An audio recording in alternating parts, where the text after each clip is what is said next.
أعوذ بالله السميع العليم من الشيطان الرجيم. الله الله الله الله الله.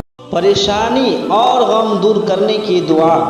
سیدنا انس بن مالک رضی اللہ عنہ کہتے ہیں کہ نبی کریم صلی اللہ علیہ وسلم اکثر یہ دعا پڑھا کرتے تھے: اللہم انی اعوذ بک من الہم والحزن والعجز والکسل والجبن والبخل وزلع الدین وغلبۃ الرجال.